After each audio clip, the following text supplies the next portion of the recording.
My name is Clara Whitmore, and for most of my life, I believed that a house could hold love, not just walls, floors, and doors, but memories, breaths, footsteps that never quite left. This house, our two-story home on the ridge, where the river bends and the wind waits before moving on, was the world my husband. Richard and I built together every year of our marriage. Richard wasn't a wealthy man. He didn't give me diamonds or luxury. He gave me wood he sanded by hand, stairs he measured 3 times to keep my steps light, a kitchen window he painted a soft, dusty blue because he once said, "Blue makes a home feel like sky, like we always have space to breathe." I didn't know how much that window would matter later, how much breath I would need when Richard passed. The house didn't feel empty. It felt full of his humming in the hallway, full of the warm touch of his palm on my back as he'd pass behind me when I cooked, full of the laughter we built into the walls without realizing we were building anything at all. And in that fullness, there was silence. A silence that didn't hurt at first, just settled there. Like dust, like memory, like a blanket you don't remember pulling over yourself. The only person who stepped into that silence with me was my son. Aaron. Aaron was all I had left, or at least, that's what I believed. He didn't visit often. Life in the city was fast for him. Sharp suits, phone calls, messages sent at red lights, meals eaten while moving. He came home with the energy of someone who had places to be even while sitting still. But he visited. And I held on to that. He would sit at the same kitchen table where his father once planned weekend carpentry projects. He'd stir sugar into his coffee without tasting it. Tap, tap, tap, fingers on wood, restless rhythm he couldn't still. "Mom, you shouldn't live out here alone," he'd say, eyes darting toward the past written all over the house. I'd just smile and say, "Your father built this place for us." So I stay. Aaron never argued. Not then, but a distance had already begun. The kind that doesn't shout, only sighs quietly across a room. Then one evening, he came with someone else. Her name was Sophie Hale. Sophie was the kind of woman who smiled with her whole face and none of her heart. Beautiful in a way that made you wonder whether she had once been soft, before something sharpened her edges. She moved through my home like she was evaluating it. Eyes scanning wall seams, window frames, foundation lines, not memories. Value. She praised everything, too warmly, too sweetly, in a way that made the air feel staged. Aaron laughed louder that night, as if volume could make everything feel normal. We ate dinner together. Rosemary chicken, roasted potatoes, exactly the meal Aaron always loved, but he didn't taste it. His fork moved mechanically. His gaze stayed low. When dessert plates were cleared, Sophie folded her hands in her lap. "Clara," she said, her tone gentle, almost respectful, "we want to show you something." Aaron set a thick leather folder on the table. Something in my chest tightened. Small. "Like a thread pulled too far," Sophie continued. Voice smooth. "We're investing in a property development project, a very promising one. If your home is temporarily transferred into the company's asset portfolio, it gives us leverage for the expansion loan." My house. The house Richard built with his hands. The house that held our laughter in the walls. The house that held me. Aaron didn't say anything at first. He didn't look at me. He stared at the folder. His silence said more than any sentence could. "It's just paperwork," Sophie added. "You'd still live here." Nothing changes. Nothing changes. Strange how betrayal always starts with those words. My voice did not break when I spoke. "Let me think about it." Aaron nodded quickly. Too quickly. Relief, not love, and the smallest crack opened inside me, quiet, like a tear rolling without falling. That night, in the soft glow of the kitchen lamp, I sat in front of the blue window Richard painted, holding my mug with both hands. The silence was no longer gentle. It was watching me, listening, waiting, and I realized something I had never wanted to believe. My son didn't come home to see me. He came home to take from me. A week passed, not a long time, but long enough for a house to feel different. The morning light through the blue window didn't feel warm anymore. The silence wasn't memory now. It was waiting. The folder Sophie had placed on my table remained untouched. Not because I forgot, but because I remembered too much. Every morning I would look at it. And then I would look at the staircase Richard built. The uneven third step he refused to fix because he said, "Things that are lived in shouldn't be too perfect." I ran my fingers along the banister he carved by hand. I stopped in the doorway where we used to slow dance on rainy nights. I sat in the chair where Aaron once fell asleep as a child, curled against my chest, warm and breathing softly, and I wondered when time had changed us without telling me. One evening, as the sun was lowering itself across the fields, I heard the familiar sound of Aaron's car in the driveway. He didn't knock. He still had the spare key. He never returned after college. He walked in carrying a bottle of wine. Not the cheap one we used to share on birthdays, and the expensive kind meant to soften truths. He set it on the counter and said, "Mom, can we have dinner tonight?" His voice was trying too hard to be casual. I agreed. I cooked slowly, quietly, letting memories do their work. Rosemary lemon, the rhythm of chopping. The small hiss of the pan. Aaron watched me move around the kitchen. But he didn't help. He always used to help. Not long ago, he would be beside me, rolling up sleeves, making jokes about how badly he cut onions. Now he stood with his hands in his pockets, jaw tight. The distance between us could have been miles. We sat down to eat. The plates were warm, the food fragrant, the room soft with evening light. But it felt like we were actors in a scene we both remembered, but no longer belonged to. Aaron picked at his food, barely tasted it. His knee bounced under the table. His eyes flicked to the folder, still where Sophie had left it. Finally, he spoke. Softly. Too softly. "Mom, did you look at the papers? Not, how have you been? Have you eaten? Are you sleeping okay? Just business." I set my fork down. The sound was small, but it echoed. "I looked," I said. He swallowed hard. "It's the only way we can secure the next stage of funding." Sophie and I interrupted gently. "Aaron." He stopped. I looked at him, really looked. The tired eyes, the clenched jaw, the fear he didn't know how to hide. Not greed. Fear. "Are things that bad?" I asked. His breath caught, just slightly. Then, very quietly, like a confession said to no one, "If this deal falls through, we lose everything." My heart tightened. So quickly I could feel it in my throat. I reached across the table and laid my hand over his. He didn't pull away, but he didn't hold on. Either, you could have told me. Silence. Heavy. Thick. Aaron looked away. His voice dropped to a whisper.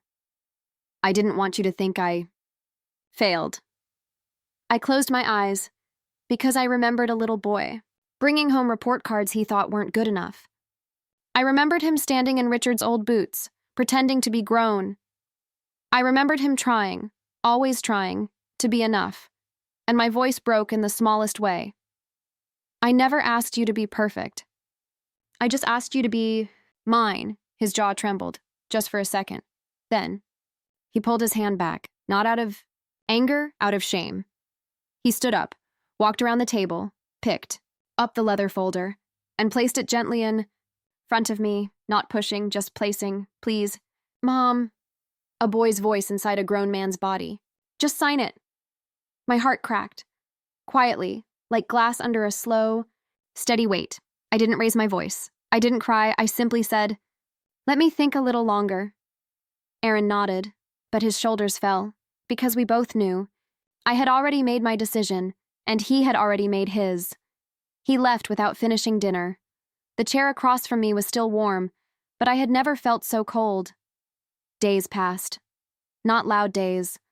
Not busy days. Just quiet ones, the kind where your heart keeps moving, but slower. The leather folder stayed on the kitchen table. Some days I walked past it. Some days I touched it. Some days I stared at it long enough that the letters on the cover blurred. I thought about Aaron when he was small. The way he used to run to the door when Richard came home. The way his laughter used to tumble out of him, bright and uncontained, and I thought about how he didn't laugh anymore. Not really, not with his heart. One afternoon, there was a knock on the door. Not Aaron, Sophie. She stood on my porch wearing a pressed blazer and perfume that smelled like city lobbies and expensive apologies. Her smile was warm, but her eyes were calculating. "Clara," she said. "I was in the area Thought we could talk. I didn't invite her in. But she stepped inside anyway. She looked around my home again, the same way she did the first time, not seeing history. Only value. She sat at my kitchen table. The same table where Richard taught Aaron to tie his first tie, where birthday candles were blown out, where I learned how to be alone gracefully. Sophie folded her hands. Aaron is under a lot of pressure. I said nothing. He wants to prove himself. To be someone. I let the silence hold her words. Then she leaned forward just slightly, voice soft like velvet. He needs your help. And I think you want to help him. But time is running out. There it was, the threat dressed like concern. I sat down across from her, slowly, without rushing. Sophie, I said quietly, why my house? Her expression didn't change, not even a flicker, because it's the only asset with enough stable equity to secure the investment. We've checked. Not Aaron. Her. She had run numbers on my memories. She had audited my life. I looked at her, really looked. There was nothing cruel in her face. Just want shaped like hunger. Do you love my son? I asked. Her lips parted, just slightly. Surprise flickered. Then settled. I care about Aaron's potential. Potential. Not his heart. Not his healing. Not his grief. Not his breaking, just his value. Something in my chest folded in on itself. Delicate and painful. I didn't speak again. And Sophie understood she had already said too much. She stood up, smoothing her jacket. Her voice was still soft, but now bare of performance. Clara, if you don't sign, the company collapses. Aaron loses everything. I stared at her, not angry, just finished. If the only way he can stand, I whispered, is by pushing me to my knees. Then he was already falling. Sophie froze. Her expression, flat, unreadable, slipped for just a moment. A crack, then she was gone, leaving the scent of her perfume like a closing door. That evening, I sat outside on the front steps. The air smelled like pine and faint chimney smoke from the neighbor's house. The sky was bruising into twilight, purple fading into deep blue. Mrs. Barlow came out with a shawl and draped it over my shoulders. She didn't ask what happened. She just sat beside me, 2 old wooden steps creaking, under the weight of years. After a long time, I said, I don't know if this is love anymore. Mrs. Barlow sighed, looking out toward the trees. Oh, Clara, love is still there. It's just standing in a different room now. My throat tightened. What if I lose him? She didn't answer. Not at first, then gently, you cannot lose what chose to walk. The words landed like truth placed gently into my hands. Not heavy, just undeniable. I closed my eyes. The air tasted of autumn, earth, wind, and something ending. The next day, I called Aaron. His voice on the phone sounded smaller than I remembered. Mom? Come home tonight, I said. Just you. There was a pause, a long one. Okay, when he arrived, he looked different. Not polished. Not confident. Just tired. His shoulders slumped beneath the weight of something he didn't know how to carry. We sat at the table. No wine, no folder, no Sophie, just us, just mother and son. I didn't make dinner this time. The kitchen was quiet, still holding the scent of rosemary from nights that felt like a lifetime ago. I placed the leather folder in front of him. He didn't touch it. I reached across the table and took his hand. He let me. Aaron, I whispered, I know you're drowning. His jaw trembled, his eyes glassed, and then his voice broke. I didn't know what else to do. A tear fell. Not dramatic, just gravity doing its work. I was afraid, he whispered. I didn't want to disappoint you. My heart cracked clean open. I lifted his hand to my cheek. Oh, sweetheart. You don't disappoint me by falling. You disappoint me by pretending you aren't. He closed his eyes, and for the first time in years, he looked like my son again, not a businessman. Not a failure. Not a strategy. Just a boy I raised. But love, even when it remembers, does not fix everything in an instant. This was not healing. This was only the moment before it. The moment where truth sits down beside hurt, and they look at each other quietly. Together. After Aaron left that night, the house was quiet again, but the silence was different now. Not heavy, not cold, just waiting for me to decide whether I would break or stay standing. The next morning, I walked across the street to Mrs. Barlow's house. She was trimming her rose bushes, humming a tune I didn't recognize. Something old, something soft. She looked up the moment she saw my face. "It's time, isn't it?" I nodded. No words. Words would have cracked my voice in two. She wiped her hands on her apron and motioned for me to follow her inside. Her niece, Emily Barlow, was sitting in the dining room. I knew of her, a real estate attorney who handled quiet battles like this one, the kind that live between families. Emily stood and shook my hand gently. "I've heard about your situation," she said softly. "Let's take a look." We sat together at her laptop. She pulled up property deeds, county filings, tax assessments, things I had never looked at because Richard handled all of that with the care of a man who took pride in providing. Then Emily's expression changed, subtle but unmistakable. She leaned closer, zoomed in, scrolled. Her voice shifted, quieter but steady. "Clara, did you know your husband filed an addendum to the property deed? About 6 months before he passed?" My breath caught. I shook my head. No. Richard had been so quiet in those months. Weak some days, gone others, but quiet always. Emily slid the screen toward me. There it was. Richard's handwriting. Slanted. Imperfect. Familiar. A legal declaration. The house was to remain solely Clara's property, not to be sold, transferred, leveraged, or used as collateral by anyone, including Aaron, under any circumstances. Filed. Stamped. Recorded. Legal. Binding. Protected. My vision blurred as tears gathered, not from sadness, from something softer, something like he knew. He was protecting me even after he was gone. Mrs. Barlow placed her hand over mine, warm, steady. Emily spoke gently. "Clara, your son never had the legal right to use this house.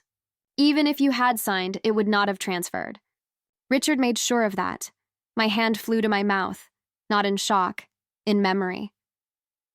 Richard's voice echoed in my chest. "You are the home. Clara, not the walls." That evening I asked Aaron to come again. He came alone. No suit jacket.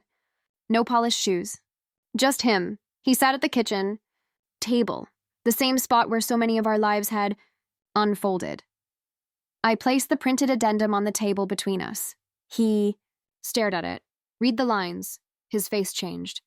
Slowly, recognition, realization, and then something else. Something breaking inside. Him. His voice was barely sound when it came. "Dad, protected you from me." A tear slipped down his cheek. Not dramatic, just human. I reached out, and this time, he took my hand. He didn't speak again. He couldn't, and I didn't need him to, because love was still here, wounded, bent, frayed at the edges, but here, just not the same, no longer something small and unquestioned. Now something that needed space to grow again, or to end gently. Aaron stood slowly, wiped his face. His voice was hoarse, but true. "I need to fix myself before I can come back here." I nodded, because that was the only thing left to say. He paused at the doorway. "Mom, I'm sorry." And it was the real kind of sorry, the kind that cost something to speak. Then he left, and this time, I did not feel abandoned. I felt free. The house was quiet after Aaron left, but for the first time since Richard passed, the silence did not feel like grief. It felt like space. Space to breathe. Space to heal. Space to just be. The next morning, sunlight poured through the blue-painted kitchen window, the one Richard had chosen because he believed it would make the mornings feel like sky.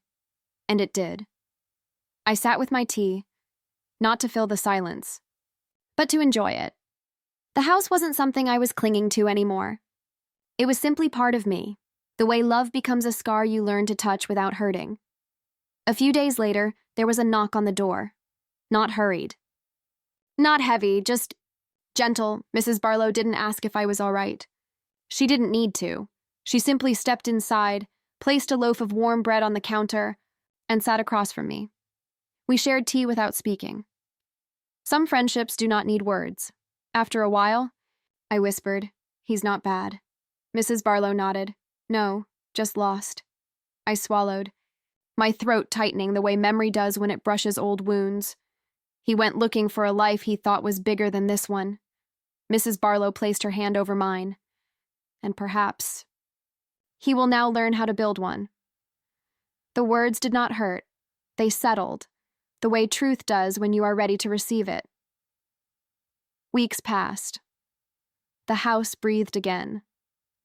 I painted the fence. I replanted the rosemary garden. I opened windows that had been shut for too long. I didn't wait for footsteps in the driveway anymore, not because I had given up on Aaron, but because I no longer needed him to come home to know I had one. Then, one evening, early autumn, I was out watering the flowers along the porch rail. The sky was brushed with gold and lavender, that soft hour where everything looks like a memory. A car pulled into the driveway. Aaron stepped out, not rushed, not tense, just present. He had no folder, no business tone, no practiced composure, just tired eyes that had seen consequences, and a heart trying to return to itself. He stopped at the foot of the porch stairs. We didn't rush our reunion. We simply stood there, mother and son, with enough space for the past to breathe between us. He spoke first. Quiet. Real. "Mom, I am trying to be better. Not a promise. Not a performance. Not a plea, just truth." I nodded. Not because everything was forgiven, but because I understood healing had begun. Not at once. Not all the way. But enough. He didn't ask to stay. I didn't ask him to leave. We simply sat together on the porch steps, in the same place where he once learned to tie his shoes, where Richard once held my hand under summer constellations. We watched the sky change colors, and I felt something inside me settle, like a heart finally finding the shape it was meant to hold. That night, after he drove away, I stood again by the blue window. The house glowed softly around me, like it remembered every version of me I had ever been. The girl in love, the wife in hope, the widow in grief, the mother who broke, the woman who stood. I whispered into the quiet, "Richard." I kept our home. Outside, the wind rustled the trees like someone letting out a long, relieved breath. I closed my eyes, not to hide, but to rest. Because some victories do not look like triumph. Some victories look like staying gentle, without letting yourself disappear, and in that softness, I was whole again.